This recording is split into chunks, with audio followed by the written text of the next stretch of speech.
नमस्कार, morning prime में आप सभी दर्शकों का स्वागत करता हूं। मैं राहुल सौमित्र और शुरुआत करेंगे 7 की बड़ी बात में। हेडलाइंस कौन कौन सी है आज की वो देखते हैं। पहले दिल्ली में आज से 2 दिन छत्तीसगढ़ कांग्रेस नेताओं की बड़ी बैठक। दीपक बैज, भूपेश बघेल समेत कई नेता होंगे शामिल। फैक्ट फाइंडिंग कमेटी के अध्यक्ष वीरप्पा मोइली 1-to-1 करेंगे चर्चा। कोलकाता में ट्रेनी डॉक्टर के रेप मर्डर को लेकर देश भर में आक्रोश। आज हॉस्पिटल में बंद रहेंगी ओपीडी की सेवाएं। एमपी के सभी जूनियर डॉक्टर काली पट्टी बांधकर करेंगे काम। निकाला जाएगा कैंडल मार्च। आज विश्व हाथी दिवस पर रायपुर में कार्यक्रम। केंद्रीय वन मंत्री भूपेंद्र यादव और सीएम साय होंगे शामिल। हाथियों के संरक्षण और संवर्धन पर होगी चर्चा। आज भोपाल के अशोका गार्डन इलाके में निकाली जाएगी बीजेपी की तिरंगा यात्रा। सीएम डॉक्टर मोहन यादव होंगे शामिल।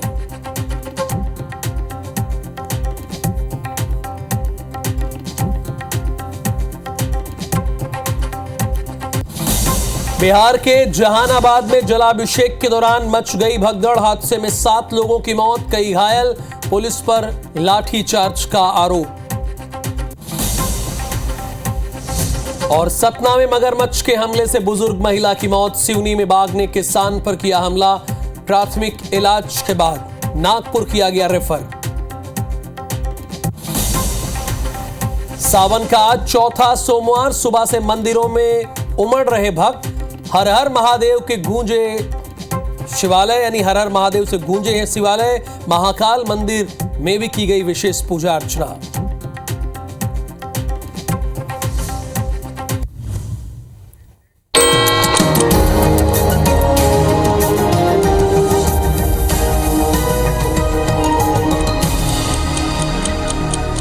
हेडलाइंस के बाद अब नजर डाल लेते हैं सुबह 7 बजे की 7 बड़ी खबरों पर। तो पहली बड़ी खबर यही है नई दिल्ली से कि शंभू बॉर्डर मामले में सुप्रीम कोर्ट में आज सुनवाई होनी है। दूसरी खबर आपकी स्क्रीन पे होगी, बल्कि आ गई स्क्रीन पे। मानहानि केस में समन के खिलाफ अरविंद केजरीवाल की याचिका पर आज सुप्रीम कोर्ट में सुनवाई है। तीसरी भी आ गई। विधानसभा चुनाव को लेकर 2 दिवसीय दौरे पर हरियाणा जाएगी चुनाव आयोग की टीम। चौथी खबर, अलग अलग हादसों में बिहार में 7 और राजस्थान में 12 लोगों की मौत हुई है। छत्तीसगढ़ के 184 नगरीय निकाय के कर्मचारी 6 सूत्रीय मांगों को लेकर आज हड़ताल करेंगे। और दिल्ली में आज राष्ट्रीय खनिज खोज न्यास की बैठक होगी। छत्तीसगढ़ के स्वास्थ्य मंत्री शामिल होंगे। 7वीं खबर, पेरिस ओलंपिक 2024 का समापन हो गया। लॉस एंजल्स को फ्लैग सौंपा गया, चूंकि अगला ओलंपिक वहीं पर होगा।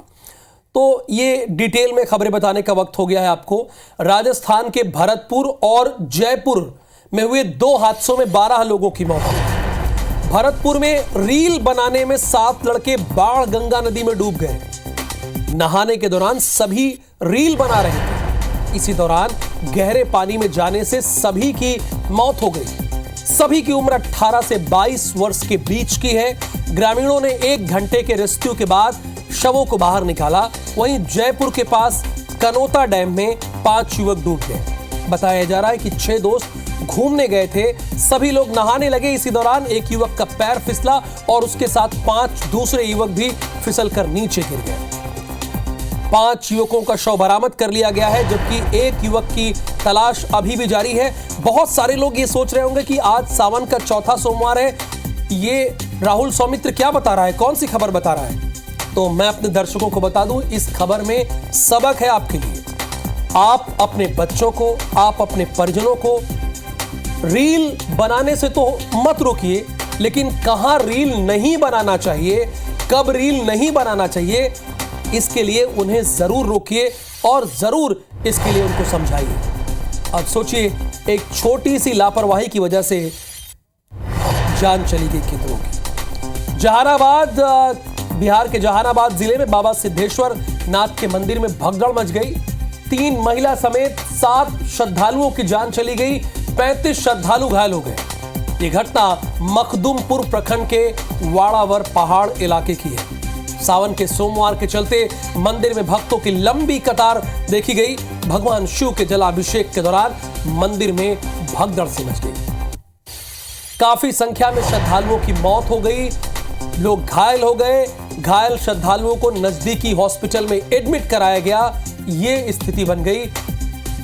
3 महिलाओं समेत कुल 7 श्रद्धालुओं की जान गई है। जहानाबाद, बिहार के जहानाबाद की मैं आपको खबर बता रहा हूं।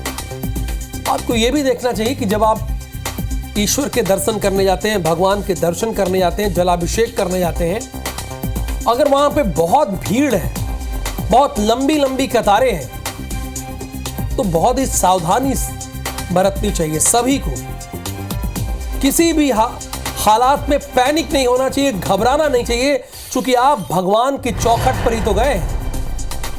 वहां घबराने का क्या मतलब है? आपकी एक छोटी सी घबराहट दूसरी की जिंदगी को खत्म कर सकता है। देखिए यहां पर यही हुआ, भगदड़ हुई और इस भगदड़ में 7 लोगों की जानें चली गई। अब जान लीजिए कि अगर जहां पर हजारों लोग होंगे, वो भी 1000 की संख्या 1000 में नहीं, इससे ज्यादा होती है, अगर वहां भगदड़ मच गई तो स्थिति क्या होगी। इसीलिए बहुत पैनिक होने की जरूरत नहीं है। और अब इसके बाद अपने दर्शकों को, क्योंकि सावन का चौथा सोमवार है, तो उसका अपडेट देंगे। हमारे तमाम संवाददाता मंदिरों में पहुंचे हैं, सीधे उनसे बातचीत करेंगे।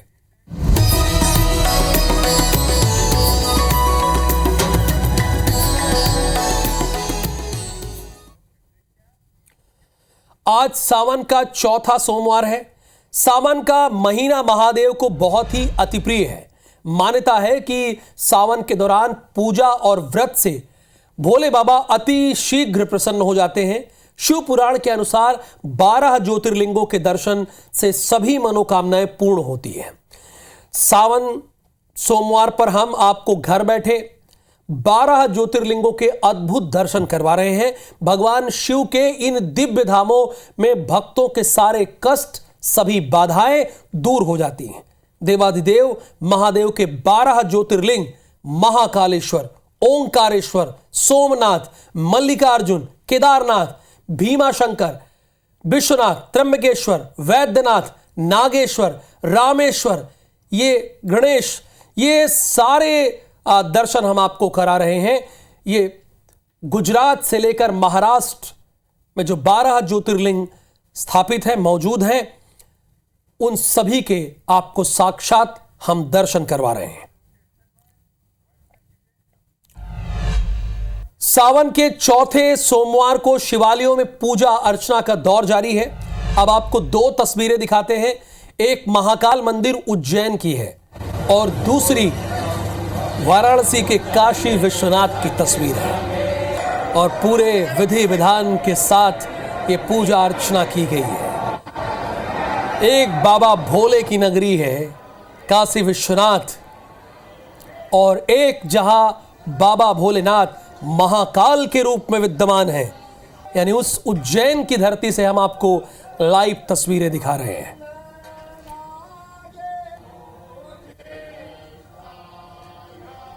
और इस वक्त IBC 24 के साथ हमारी 2 संवाददाता जुड़ रही हैं।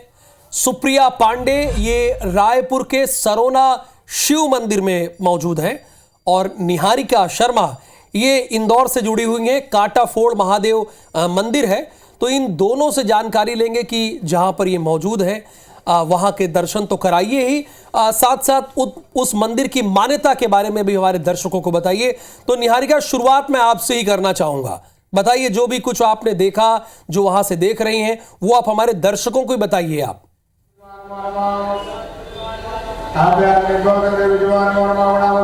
जी राहुल, देखिए सावन का चौथा सोमवार है, ऐसे में बड़ी संख्या में भक्तगण जो है आज सुबह से ही शिवालय में पहुंच रहे हैं। शिवालय में केवल शिव बाबा की जो आराधना है वो की जा रही है, और उसी से पूरे शिवालय जो है वो गुंजायमान है। आपको सीधी तस्वीरें हम कांटाफोड़ मंदिर से दिखा रहे हैं। आप देख सकते हैं किस तरह से यहाँ पर मंत्रोच्चार के साथ यहाँ पर रुद्राभिषेक जो है वो भगवान शिव का किया जा रहा है, और ठीक इसी तरह हर सोमवार को यहाँ पर जो अभिषेक है वो किया जाता है। यहाँ पर जो पंडित है वो यहाँ पर बैठे रहते हैं, और यहाँ पर ही बैठकर वे लोग बाबा महाकाल का रुद्राभिषेक जो है वो लगातार 3 घंटों तक करते हैं। इस मंदिर की मान्यता बहुत है क्योंकि ये मंदिर 200 सालों से ज्यादा पुराना है।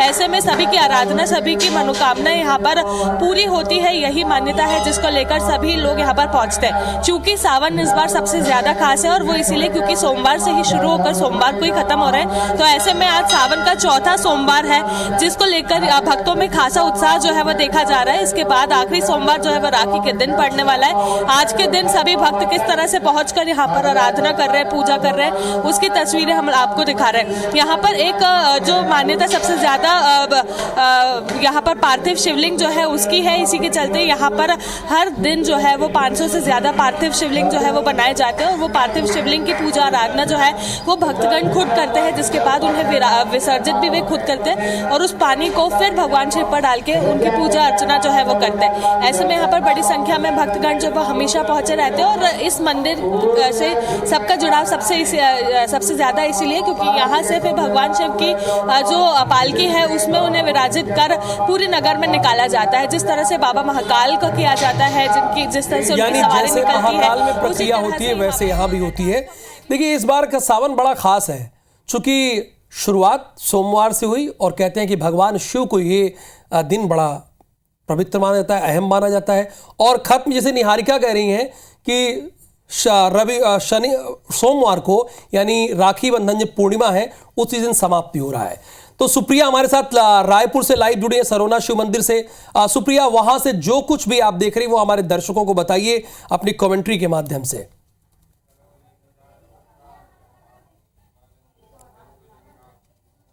बिल्कुल, देखिए अगर सरोना मंदिर की बात करें तो ये 350 साल पुराना माना जाता है और सबसे पहले हम भगवान शिव के मंदिर के गर्भगृह के आपको दर्शन कराएंगे। आप देखेंगे कि भारी संख्या में यहाँ पर भक्तों की भीड़ जो है वो नज़र आ रही है।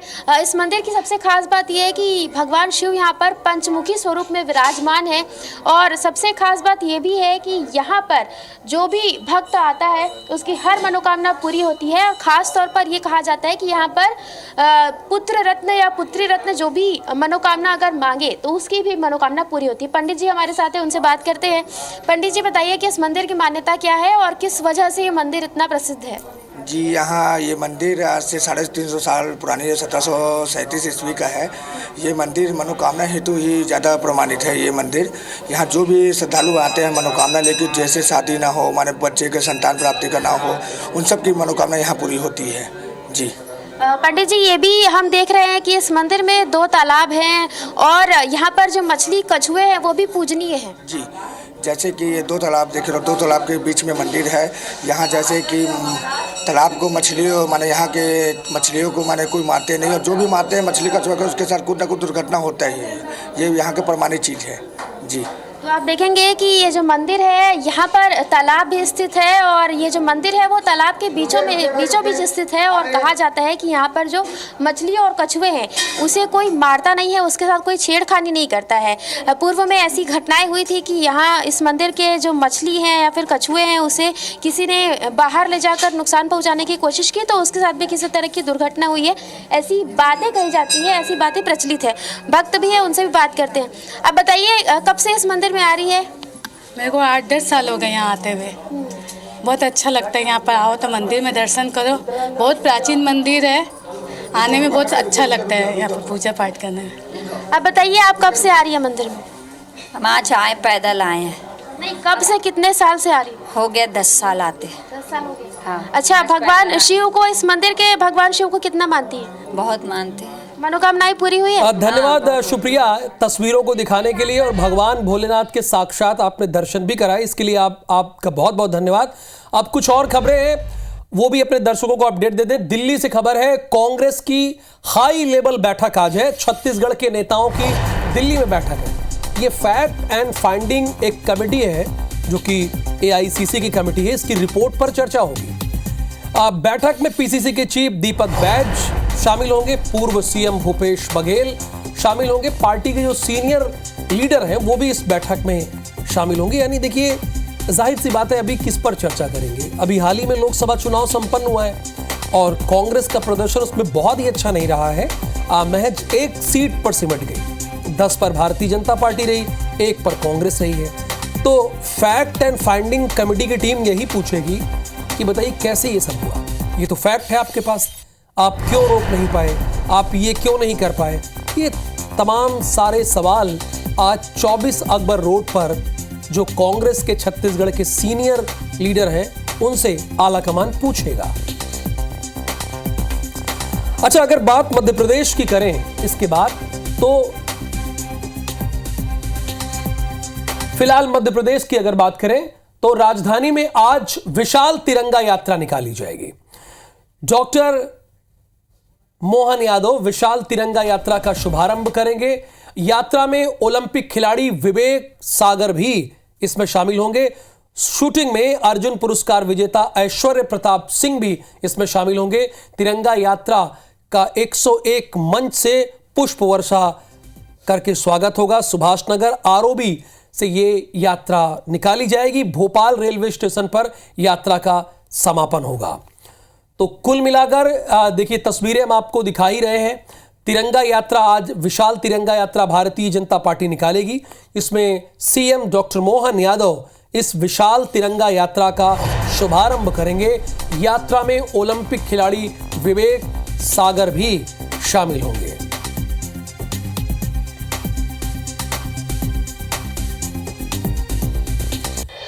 अब आपको रायपुर से अपडेट दे दें। हर घर तिरंगा अभियान का आज दूसरा दिन है। 13 अगस्त तक तिरंगा यात्रा निकाली जाएगी। 14 को विभीषिका स्मृति दिवस मनाया जाएगा। छत्तीसगढ़ में 12 लाख से ज्यादा तिरंगा लहराया जाएगा। तिरंगा यात्रा पखवाड़े का नेतृत्व कर रही है युवा मोर्चा की टीम। सभी अपने अपने तरीके से अब इस स्वतंत्रता दिवस के पावन राष्ट्रीय पर्व को मनाने के लिए और लोगों में देशभक्ति की भावना जागृत करने के लिए अपने अपने तरीके ईजाद कर रहे हैं।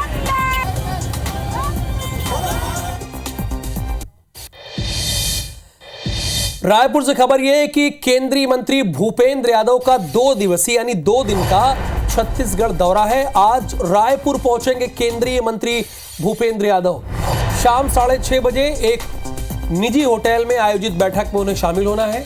हाथी प्रकल्प की 20वीं उच्च स्तरीय समिति की बैठक में शामिल होंगे। शाम 8 बजे राष्ट्रीय हाथी दिवस के समारोह में शामिल होंगे।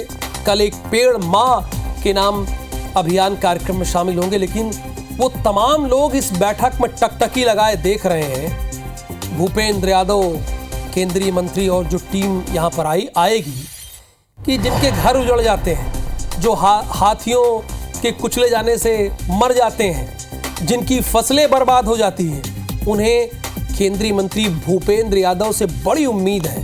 क्योंकि ये इसी के लिए यहां पे आ रहे हैं कि कैसे लोगों को इससे निजात दिलाएं। तो अब एक नजर रायपुर से खबर यह है कि सीएम विष्णुदेव साय के आज के कार्यक्रम क्या क्या है। देखिए, मुख्यमंत्री हैं, आपको पता होना चाहिए क्या कार्यक्रम है। दोपहर 3 बजे मंत्रालय में विभागीय कामकाज का ब्यौरा लें।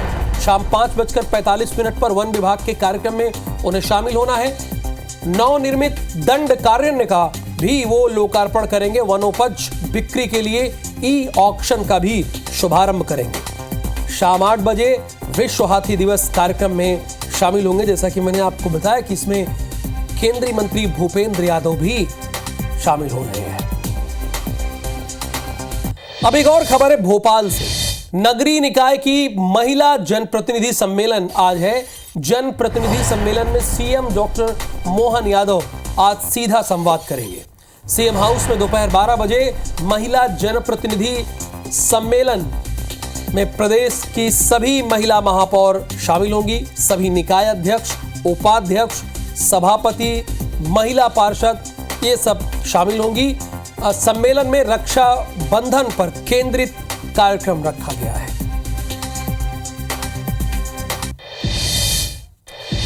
रायपुर से खबर यह कि 184 नगरीय निकाय के कर्मचारी आज हड़ताल करेंगे। क्यों कर रहे हैं? छत्तीसगढ़ नवनियुक्त अधिकारी कर्मचारी कल्याण संघ का प्रदर्शन है। 6 सूत्रीय मांगों को लेकर यह प्रदर्शन है। प्रदर्शन से बिजली, पानी समेत अन्य व्यवस्थाओं पर असर पड़ेगा। नवा रायपुर के तूता धरना स्थल में ये प्रदर्शन करेंगे।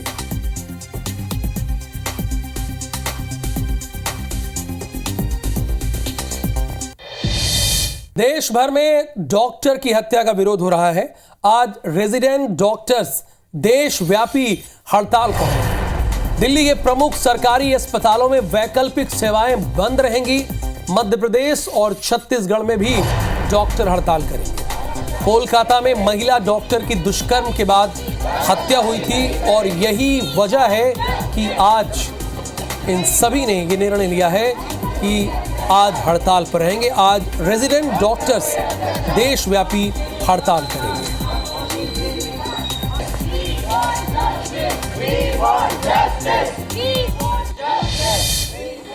बांग्लादेश में मोहम्मद यूनुस भ्रष्टाचार केस में बरी हो गए हैं। नोबेल पुरस्कार मोहम्मद यूनुस भ्रष्टाचार केस से बरी हुए हैं। अंतरिम सरकार बनने के 3 दिन बाद ही यह फैसला ले लिया गया है। 3 दिन बाद ही अंतरिम सरकार के प्रमुख हैं मोहम्मद यूनुस। भ्रष्टाचार विरोधी आयोग ने इन पर केस दर्ज किया था। आज छात्र मोहम्मद यूनुस से मुलाकात करेंगे। छात्र 8 सूत्रीय मांगों को लेकर उनसे मुलाकात करेंगे। नूरजहां बेगम को भी बरी कर दिया गया है। सरकार में सलाहकार हैं नूरजहां बेगम।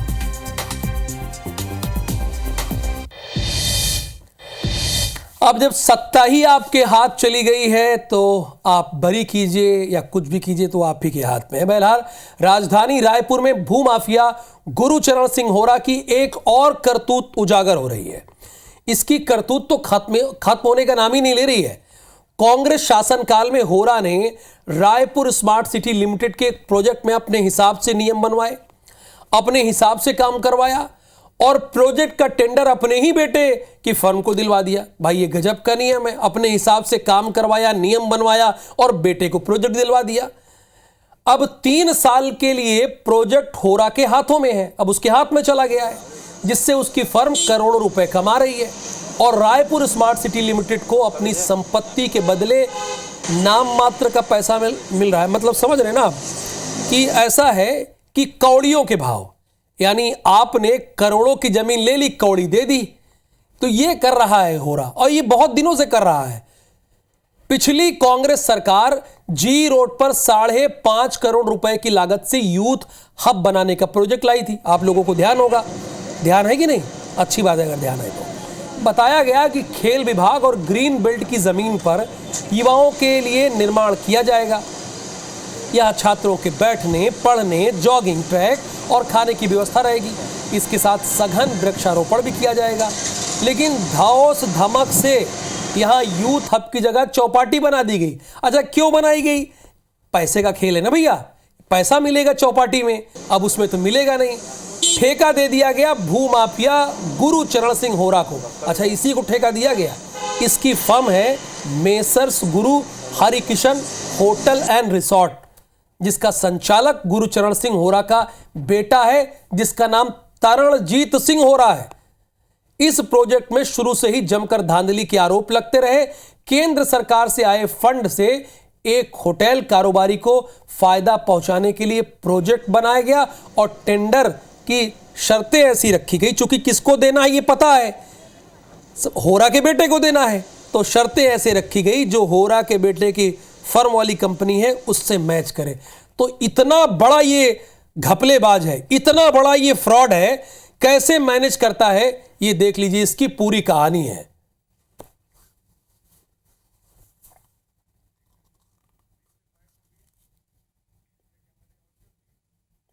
गलत जानकारी आपने दी, जनता को गुमराह किया।